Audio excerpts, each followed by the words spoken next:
Hey, welcome to my review for Toy Story 3, released in 2010.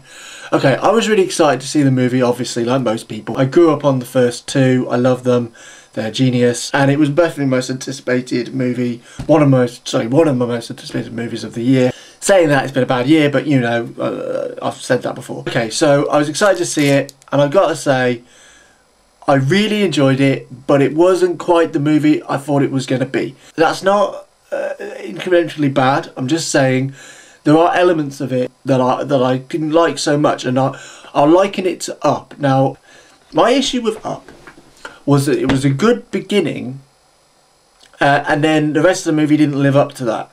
And in fact, it didn't live up to it. It nosedived, in my opinion, horribly.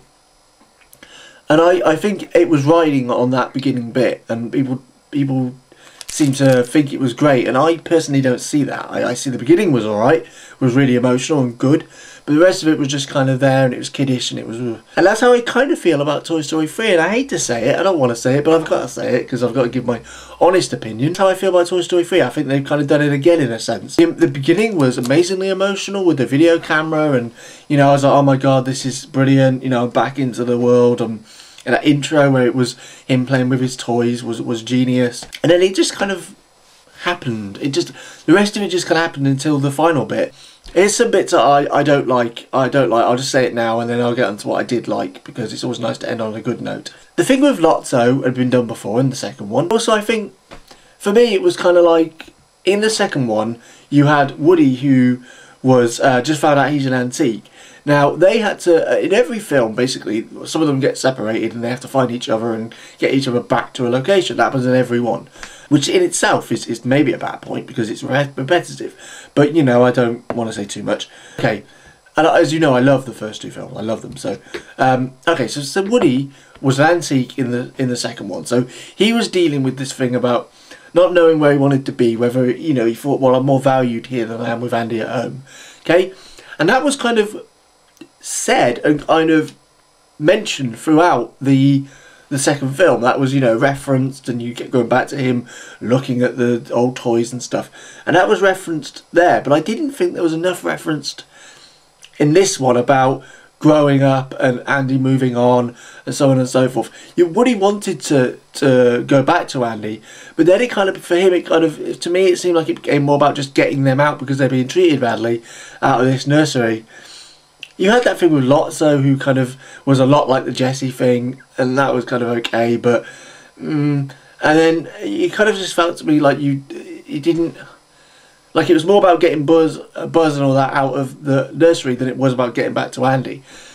And it wasn't until the end and that it was referenced again and made more about Andy and his struggles. But I have to say, before I go any further on anything else, the ending was amazing. I mean, it was pitch perfect. It was pitch perfect. I cried. Okay, I cried. It was genius. You know, stroke of genius by Pixar again. They've done that brilliantly. And for all the bad things I say about it, you know, about the middle section that I thought was too action-packed, and perhaps because okay, this is both a good and a bad point. It was the funniest, I think, of all the Pixar movies, but at the same time, I think because it felt more jokey than the other ones in terms of joke after joke after joke, and I think maybe that kind of made it feel a bit more kiddish and maybe a bit more not kind of what Pixar usually go for. And maybe I'm just being too much of a snob about it. I do apologise. I don't mean to sound like that. You know, obviously they are the heart kid movies, and maybe I'm expecting too much. But I just felt maybe that kind of separated it into more of a kids movie than anything else. But as I say, the ending was amazing, really emotionally powerful, perfect ending. You know, I won't say too much. I don't want to say anything in case you haven't seen it. And I love the unity between the toys as well. They all felt like a unit, and that brilliant bit where they're all holding hands in the that thing, or let's say it. You'll know what I mean. That was just brilliant, and that brought a tear to my eye as well. I thought that was just amazing. I don't care that I cried. Many people did. That was brilliant. But as I say, I just felt the rest of it was kind of there, and it didn't live up to the beginning or the end, much like Up. But this is, of course, still recommended, okay? I'm not saying don't watch it at all. It's still a brilliant film. It's just not quite what I thought it was going to be, okay? That's my honest opinion. But the ending is amazing. The beginning is brilliant. A great addition. I think it's the weakest of the three, possibly, but it's a great addition to the trilogy, making a great kind of consistent trilogy. Because for all I say about it being very similar all the way through, at least they're consistent. And when you look at them as a whole, I'm sure they'll seem better as a whole, because the repetition will feel better as a whole, because obviously it's part of a trilogy. Okay, as I say, please don't, you know, flame me about this. I still like the film a lot.